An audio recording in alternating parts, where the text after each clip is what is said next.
respected pharmacists, chemists, microbiologists and all other relevant staff.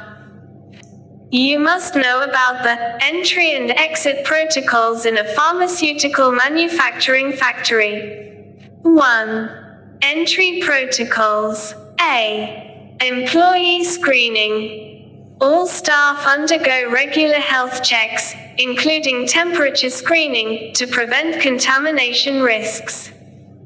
B. Visitor logbooks. Visitors must sign in and provide identification before entering the facility. C. Access control. Use of biometric or ID card access for authorized personnel only. Restricted areas have additional security layers. D. Gowning procedure. All employees and visitors must wear designated personal protective equipment (PPE), such as sterile gowns, masks, gloves, and shoe covers upon entering production areas. E. Clean room entry. Upon entering controlled environments, e.g., sterile areas, personnel must follow strict gowning protocols, including washing hands, using disinfectant, and stepping into an air shower. F.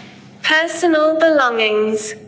Prohibition of carrying personal items, e.g., mobile phones, jewelry, into production areas to prevent contamination.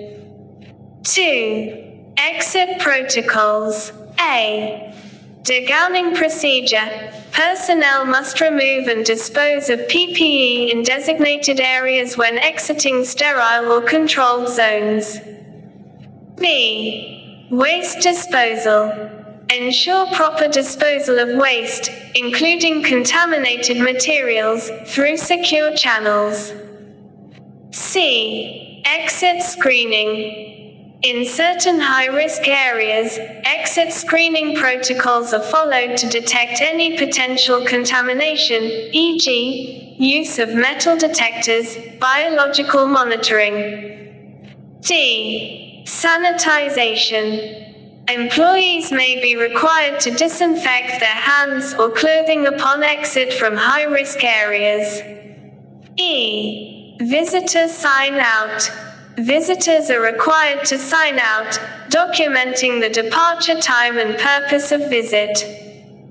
Internal procedures in a pharmaceutical manufacturing factory. 1. Material reception and quarantine. A. Raw material inspection. All incoming raw materials are inspected and verified against purchase orders and specifications.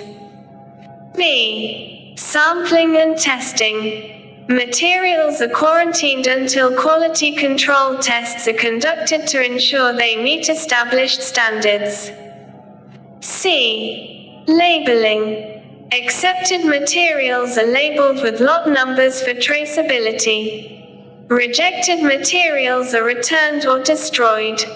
2. Manufacturing process flow. A.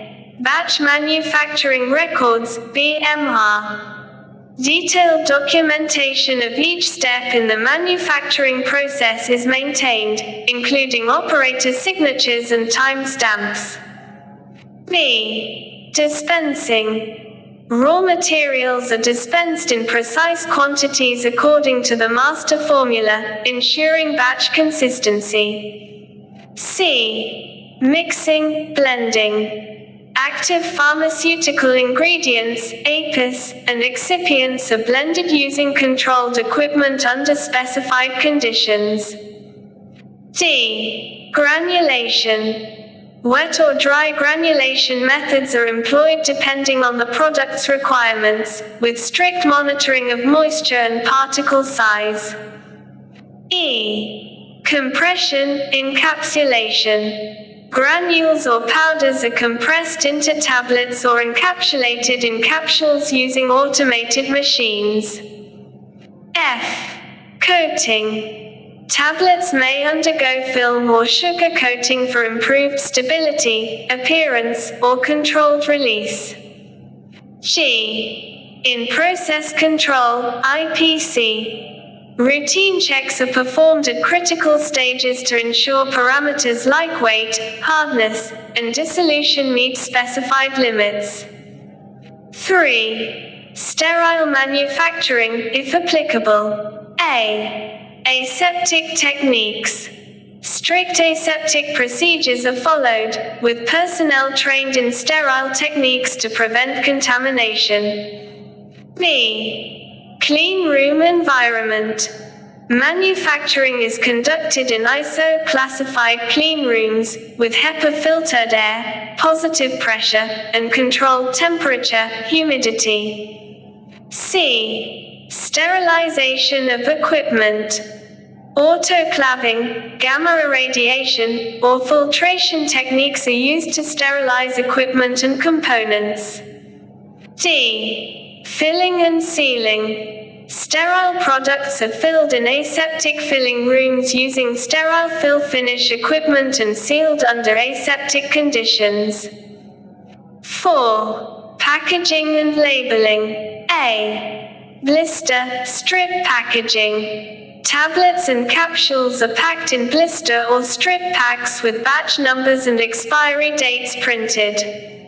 B. Secondary packaging. Finished products are packed in boxes or cartons with proper labeling, including product information and safety instructions.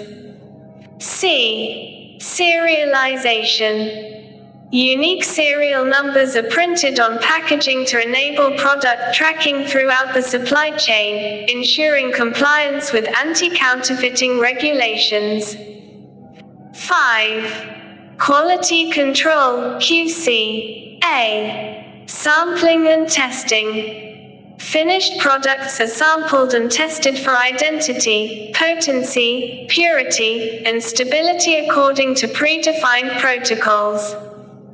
B. Microbial testing. Sterile products undergo microbiological testing to ensure they are free from contamination. C. Stability studies. Long-term and accelerated stability studies are conducted to establish the product's shelf life. D. Documentation and review. QC data are documented, and deviations are investigated before product release. 6. Documentation and records. A.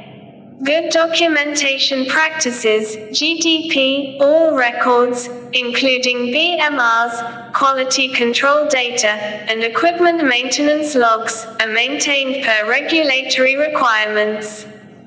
B. Traceability. Every batch of product can be traced from raw material receipt to the final product, ensuring accountability at every step. C. Deviation management. Any deviations from standard operating procedures, SOPs, are documented and investigated.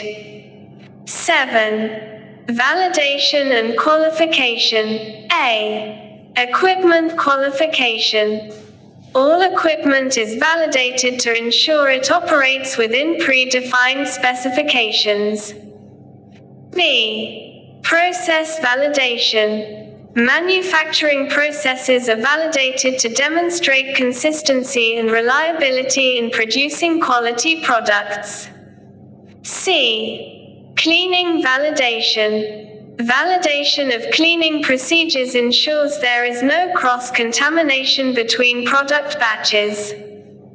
8. Storage and distribution. A. Warehouse management.